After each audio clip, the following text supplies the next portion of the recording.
The Graduate, a classic 1967 film starring Dustin Hoffman, has been talked about to death in its 52 years of life.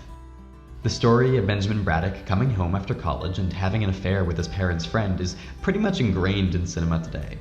Everything from its messages to music to comedy has been dissected and discussed. I had first seen the movie in a film program when I was in the middle of high school. I found it hilarious and heart-wrenching, but I don't think I was yet aware of its real, undying allure. Watching it recently, something kept nagging at me about it, something that kept me in love with the film. And that's how it shows me, just visually, the feeling of being lost.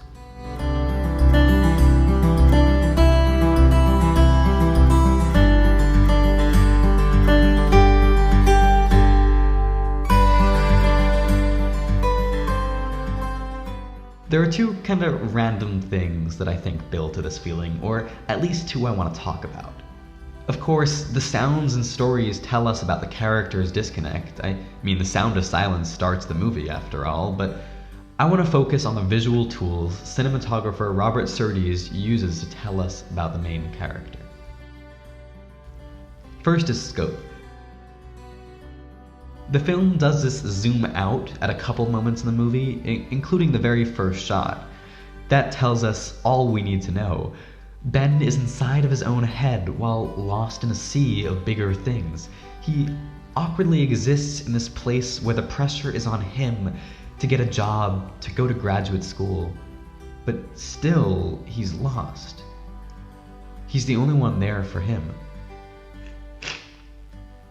When the camera decides to stay close, it forces us to feel his discomfort. The camera's shaky.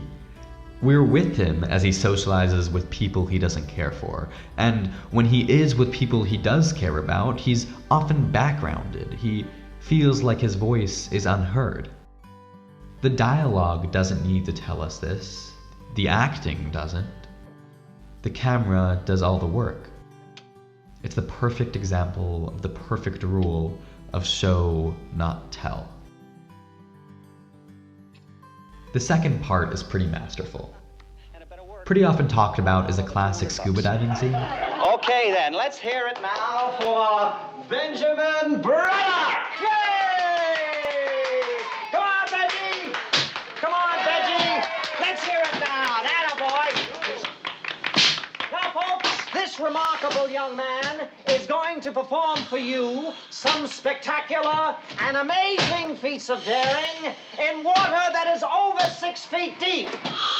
Also often mentioned is a nice bit of foreshadowing before this happens, when Ben sits in front of a similar swimmer in his fish tank. But that's more than just that. Notice where the scuba diver is on the screen, the bottom left third. And when the dolly zooms out when Ben's at the bottom of the pool, the same thing. He's not just like the plastic diver with no agency.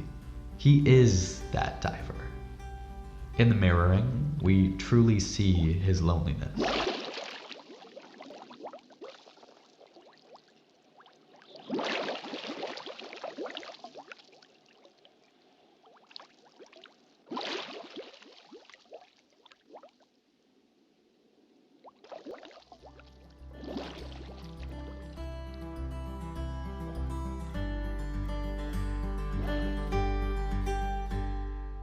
Interestingly, most of the time we see Ben throughout the film, he takes up the left third.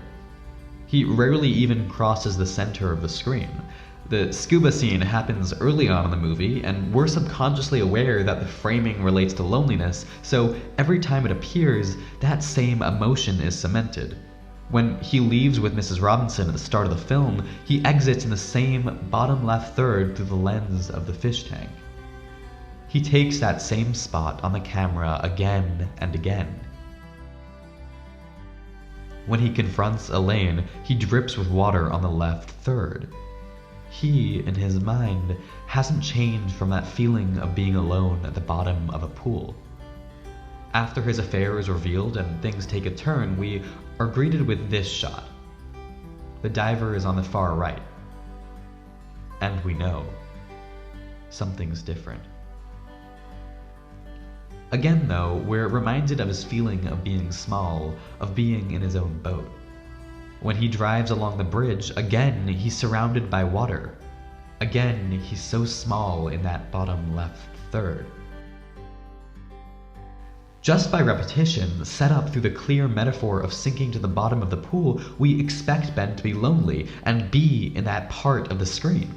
So when, in that perfectly bittersweet ending, when he's happy, when he has someone, that rule is broken. He's on the right side.